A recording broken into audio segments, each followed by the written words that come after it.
Hey friends, Ashley with Gents. Hope you're doing really well. Today, I'm gonna be going over 10 different fragrances with you guys that I have bought again. These are fragrances that I had once and either sold them, used them up, gave them away, and then bought again. We've got a smattering of fragrances here. Some of these are designers, some of these are niche, some of these are better for summer, some are better for winter. Lots to talk about. Let's jump into this.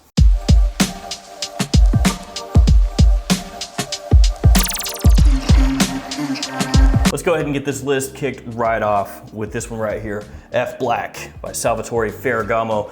This one right here is the most recent purchase out of this list. So this one I owned way back, years back, before it got really heavily hyped.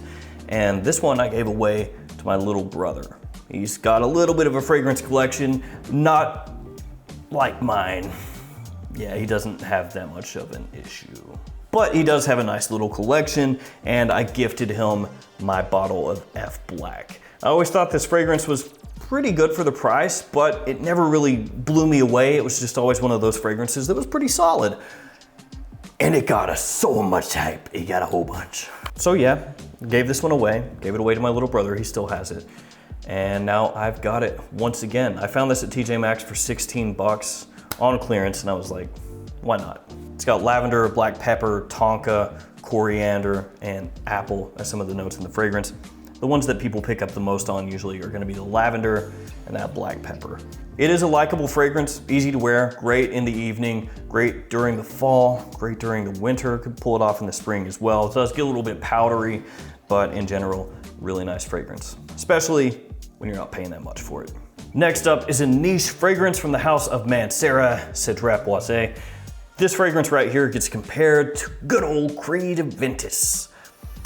Yeah, I'm sure you already knew that. This one has lemon, blackcurrant, cedar, and leather as some of the notes in the fragrance. And this being a CERA, actually really affordable as far as niche fragrances go. This one is super versatile. People love the way this one smells. Big compliment puller, great in the spring, great in the summer, really great in the fall and the winter. You can wear this pretty much year round. This is one of the first CERA fragrances that I picked up because this is one of the most hyped fragrances from the house. And like I said, this being a CERA, pretty affordable as far as niche fragrances go.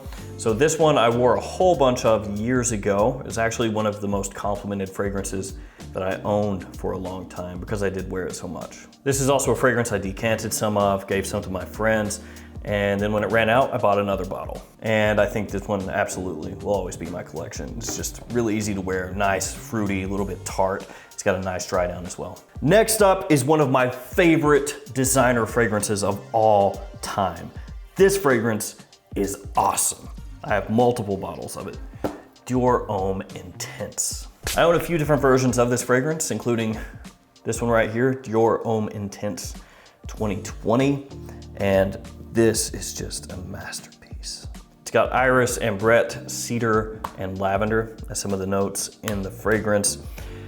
This is maybe for new people that are just getting into fragrances, slightly challenging in the sense that it's not really a, mass appeal fragrance made for maximum versatility. This one is better in cool weather, better in formal situations, and it does have that lipsticky, makeup-y kind of iris effect.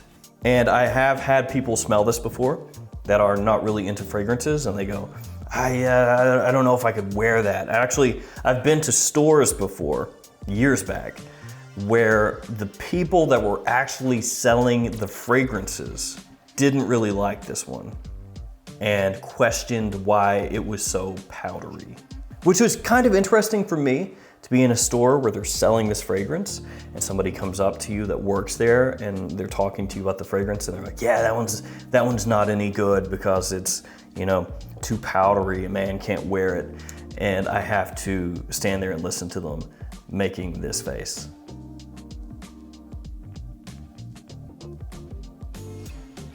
Just my brain cells dying, yeah. But Dior Homme Intense, bought it multiple times, have multiple bottles of it, including the newest. This next fragrance is one that I don't love, but it was hyped a lot, and there was a lot of talk about this one becoming harder to find and the price going up.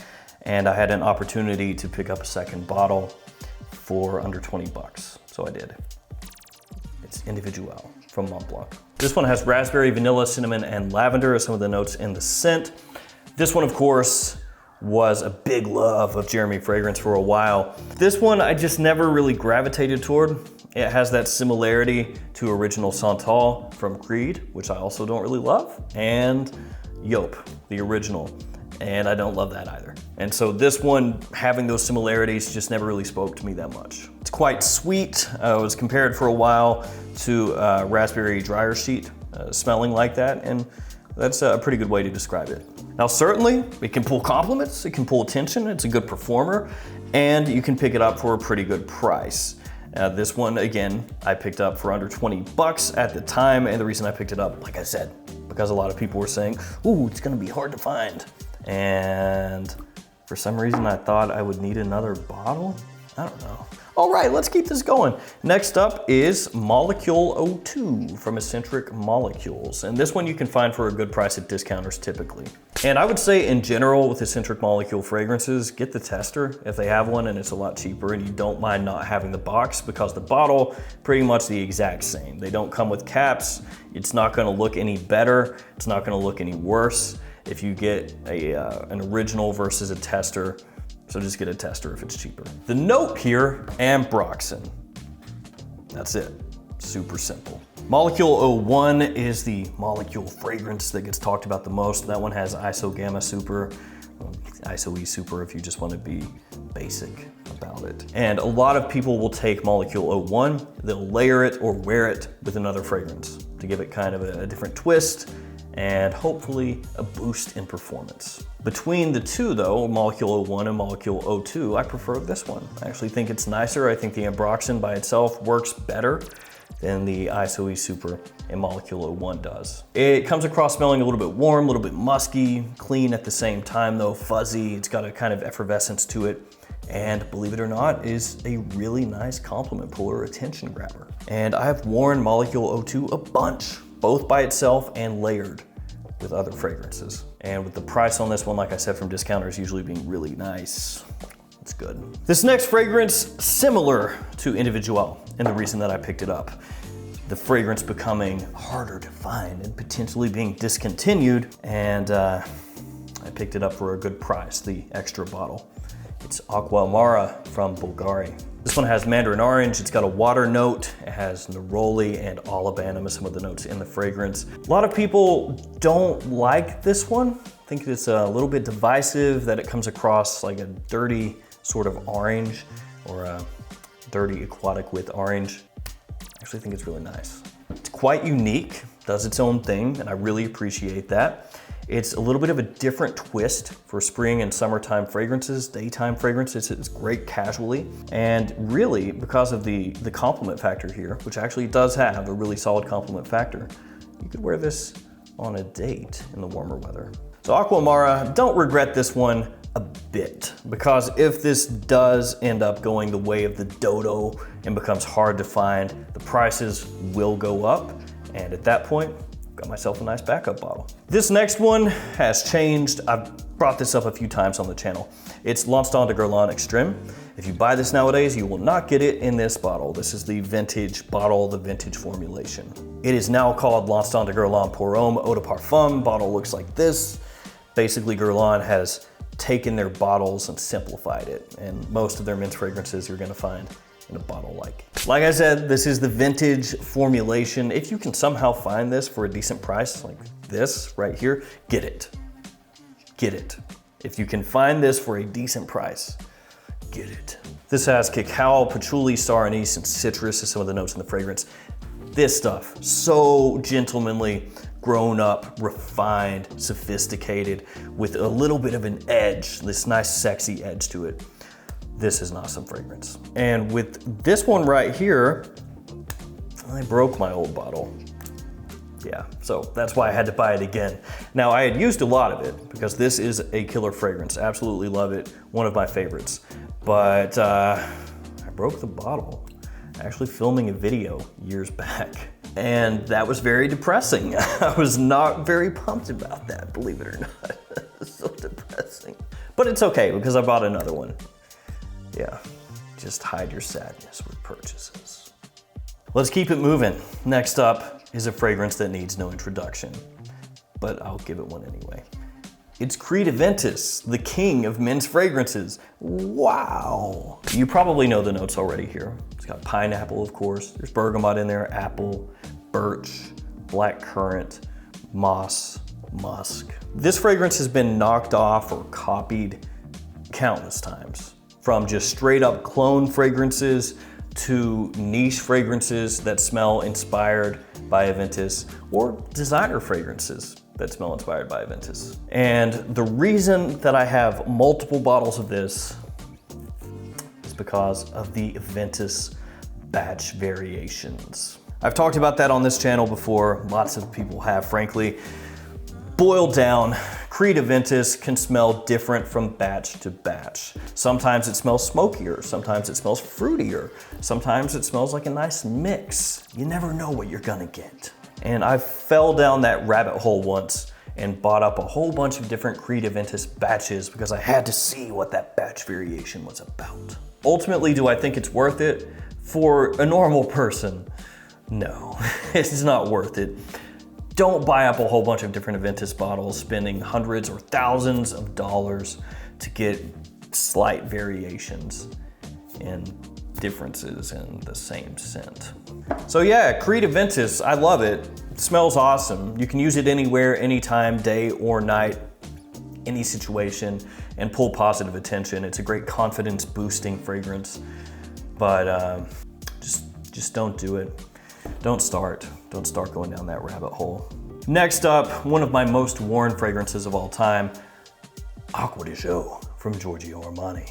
Back when I was younger, back in my teenage years, I wore a whole mess load of this. So yeah, I've ended up buying this over and over and over again. I don't wear it like I used to. Frankly, actually, I don't really wear Acqua di Gio, the original, ever nowadays, but I made up for it in my youth. I may not wear a whole bunch of Acqua di Gio nowadays, but back in my day, oh boy, I sure did. C notes, jasmine, citrus, and musk. Some of the notes in this fragrance. It's the quintessential men's designer aquatic fragrance. Nice white florals in here, nice citrus, very clean, very fresh.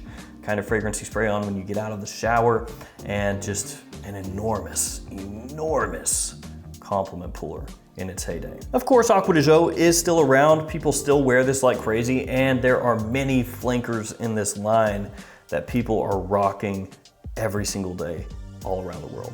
And I would bet you that there's going to be a new Acqua di Gio flanker at some point this year as well. All right, last up, this one, Varvatos Artisan Pure. This one has clementine, it has citrus, it's got petitgrain, it's got musk, a little bit of woods in here as well. This is a fantastic warm weather casual fragrance. It is just killer. With all the notes that are in here, at times it almost comes across smelling like white florals as well, and I'm sure that the bottle doesn't hurt, you know, with that look, giving across that kind of feeling. For a minute, this was really hard to find, and I had used a good amount of the first bottle that I got. And so when it came back in stock and it was more readily available again, I went ahead and bought myself a backup bottle just in case. Varvatos fragrances do have a tendency to disappear pretty quickly when they get discontinued, and then they're harder to find. The price starts to go way up, even if they were very affordable before.